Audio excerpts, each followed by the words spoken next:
Երբ մի քանի շաբաթ առաջ այս ամբիոնից Նիկոլ Փաշինյանը որոշեց տեկտոնիկ ոճի բարի շարժումներ հիշեցնող գործողություններով նկարագրել քիվեստյան բանակցությունները եւ դարձավ տիկտոկյան աստղ, ես մտածում եմ ոչ մի բանի վրա չեմ զարմանա։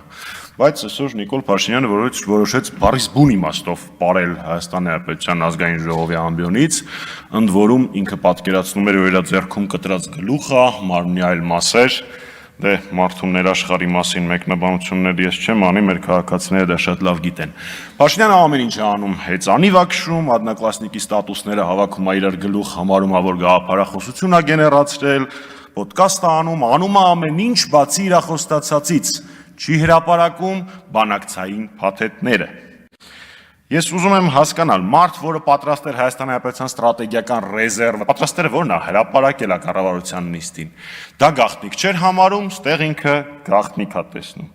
Ճաշեպել է իրանց, քնել զարթնելը, սափրվելը ցույց են տալիս, այն ինչ որ ժողովուրդը պիտի իմանա, չեն ուզում ցուցադրեն։ Կարծում եմ հիմնավոր կասկած կա, որ դուք պարզապես վախենում եք, որ երբ որ հրապարակվեն բանակցային փաթեթները, այդ բոյի սուտ չեք կարողանա հորինեք, որպեսզի ձեզ արդարացնեք, բայց մի կասկածեք ինքներդ ձեր վրա, դուք ցանկացած սուտ կարող եք հորինել։ Նույն ճակատագրին են նաև արժանացել 44 օրյայի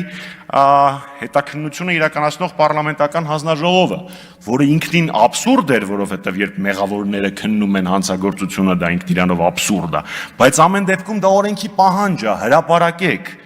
թե ձեզ մենակ շոուն էր հետաքրքրում, որ կարողանաք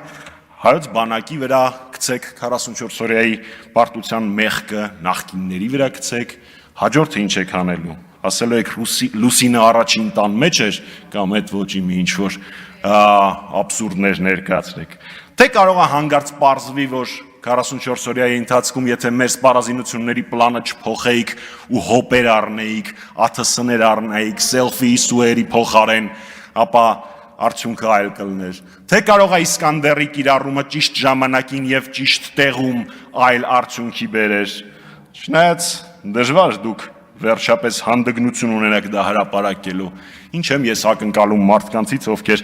44 օրյա պատերազմի զոհերի ամբողջական անվանական ցանկը մինչ օրս չեն հրապարակել, չնայած բոլորը այստեղ նստածներից մեծ մասը քառօրյայի զոհերի թիվը 100 էիք ներկայացնում, չնայած մենք անվանական 75 զոհերը ներկայացրել էինք։ Վերջում խորհուրդ բոլորիդ, ինքնախոստովանական ցուցմունքը մեղմացնում է պատիժը։ Ավելի լավ է իմ նշած փաստաթղթերը հրապարակեք, չնայած ձեր պատիժը նենց մեծ է, որ մեղմացնես չմեղմացնես։